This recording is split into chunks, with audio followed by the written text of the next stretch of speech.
سقراط دنیائے فلسفہ کا سب سے عظیم اور جلیل المرتبت معلم ہے، جس نے 5ویں صدی قبل المسیح میں یونان میں مغربی فلسفہ کی بنیاد رکھی۔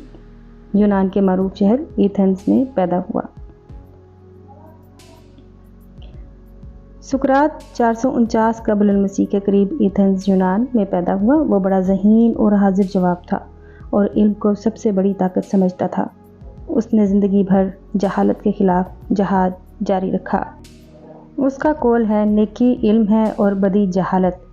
399 قبل المسیح میں اپنے عقائد کی بنا پر اسے زہر کا پیالہ پینے پر مجبور کیا گیا، کیونکہ اس وقت کی حکومت اس کے عقائد کے خلاف تھی، لہٰذا اسے سزائے موت سنائی گئی۔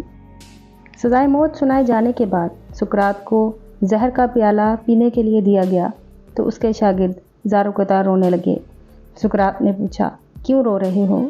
جواب ملا، آپ بے گناہ مارے جا رہے ہو۔ سقراط بولا، تو کیا تم چاہتے ہو کہ میں گناہ کرتے ہوئے مارا جاؤں؟ سقراط کہتا ہے کہ اگر ہم اپنی مصیبتوں کا تبادلہ کر سکتے تو ہر شخص اپنی ہی مصیبت کو غنیمت جانتا۔ غلطی کا شکار ہونا غلط کرنے سے بہتر ہے۔ میں بھی جاہل ہوں اور میرے ارد گرد رہنے والے بھی جاہل ہوں، مگر فرق یہ ہے کہ میں اپنی جہالت کو جانتا ہوں اور دوسرے نہیں جانتے۔ شادی ہر حال میں کرنی چاہیے۔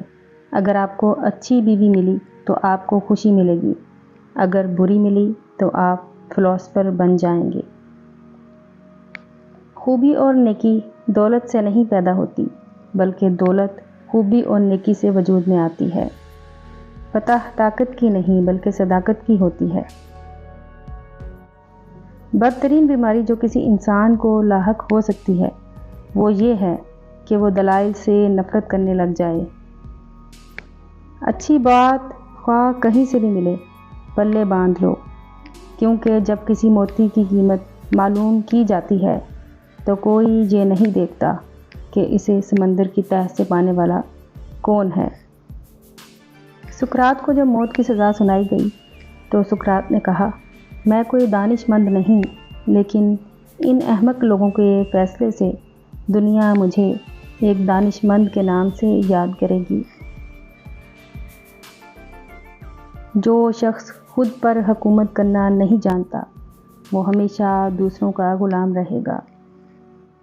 میں جتنا بھی سیکھتا ہوں اتنا ہی مجھے احساس ہوتا ہے کہ میں کم جانتا ہوں۔ خاموشی بیہودہ گفتگو سے بہتر ہے۔ بہت باریک نکتہ ہے اگر سمجھ پاؤ تو۔ سقراط اگر زہر نہ پیتا تو مر جاتا۔